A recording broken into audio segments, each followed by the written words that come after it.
रुको रुको, आज हम बात करेंगे डीमन स्लेयर के सबसे पावरफुल और ट्रैजिक कैरेक्टर कोकोशिबो के बारे में।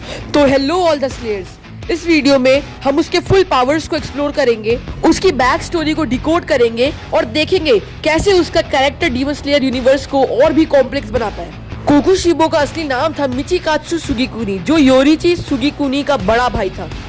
योरिची को बचपन से ही डीमन स्लेयर मार्क मिला हुआ था, जो एक्स्ट्रा ऑर्डिनरी पोटेंशियल का एक निशान होता है। योरिची अपने भाई से इम्प्रेस तो था, लेकिन उसकी नेचुरल टैलेंट को लेकर वो बहुत ज्यादा जेलस भी हो गया था। अगर तुम लोग को योरिची और कोकोशिबो की बैक स्टोरी देखनी है तो मेरे चैनल पे इसकी वीडियो ऑलरेडी अपलोडेड है, लिंक डिस्क्रिप्शन में है, तो जल्दी से जाके देख सकते हो। Coming back to the video, Kokushibo upper rank 1 of the 12 Kizuki है, यानी वो मुजान की बुत्सुजी के सबसे पावरफुल डीमंस में से एक है।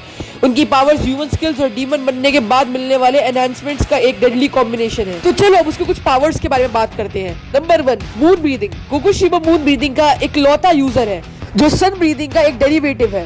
मून ब्रीदिंग के फॉर्म्स क्रेसेंट शेप ब्लेड्स बनाते हैं, जो देखने में जितने खूबसूरत होते हैं उतने ही डेडली भी। Number 2, enhanced physical abilities. Demon बनने के बाद कोकोशिबो को इमेंस स्ट्रेंथ, स्पीड और ड्यूरेबिलिटी मिली थी।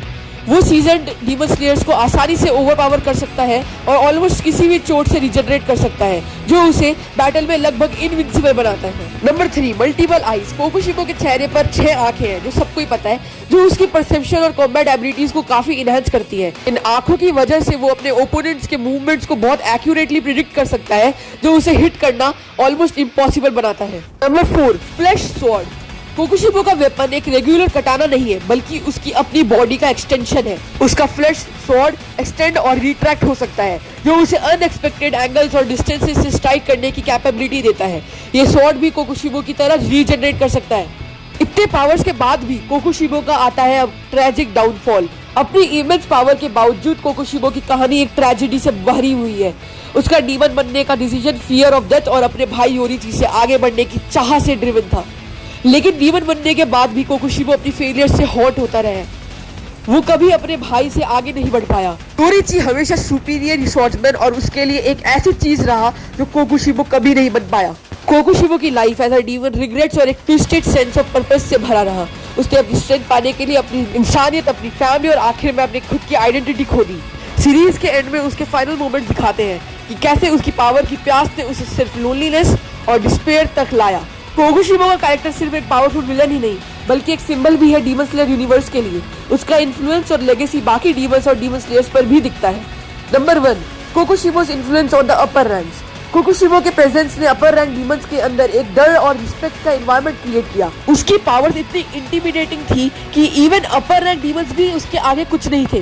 कोकोशिबो के इन्फ्लुएंस की वजह से अपर रैंक्स इतने ज्यादा डिसिप्लिन और लॉयल रहे मुजान के towards. Number 2, contrast with Yoriichi's legacy.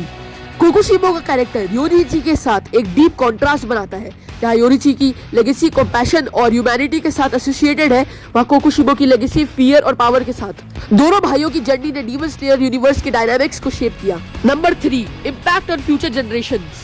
Kokushibo का एग्जिस्टेंस और उसके एक्शंस का इम्पैक्ट फ्यूचर जनरेशंस पर भी पड़ा। उसके मून ब्रीदिंग टेक्निक और बैटल स्टाइल से इंस्पायर होने वाले डीमन स्लेयर्स और डीमंस आगे चलकर काफी प्रोमिनेंट रोल प्ले करते हैं सीरीज में। कोकोशिबो की कहानी हमें बताती है कि पावर का ऑब्सेशन कभी खुशी नहीं ला सकता और अपनी इंसानियत खोकर जो मिलता है वो सिर्फ रिग्रेट और दुख होता है।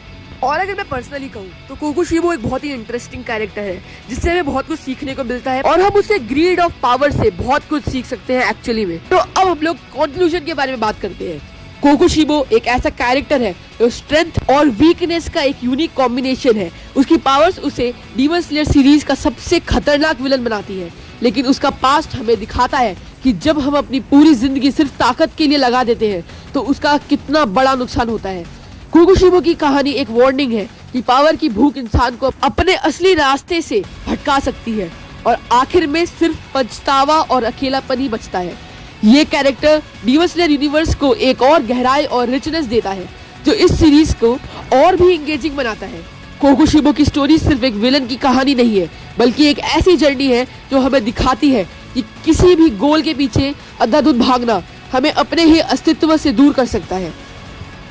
अगर ये वीडियो पसंद आया हो तो इस चैनल को सब्सक्राइब कर देना और इस वीडियो को लाइक कर देना और एक अच्छा सा कमेंट भी कर देना और अगर हो सके तो इस वीडियो को शेयर भी कर देना। मेरा एक और चैनल है यहाँ पे मैं एनीमे और मांगा के स्टफ को रिव्यू करता हूँ, उसके बारे में बात करता हूँ, तो उस चैनल को भी सब्सक्राइब जरूर कर लेना। मैं अगली वीडियो इस सैटरडे को डालने वाला हूँ, तो इससे पहले कि वो वीडियो वहाँ पे अपलोड हो जाए, चैनल को सब्सक्राइब कर लो ताकि जैसे ही वो अपलोड हो आप लोगों को पता चल जाए। जब तक अगली वीडियो नहीं आ जाती तब तक के लिए सायोनारा।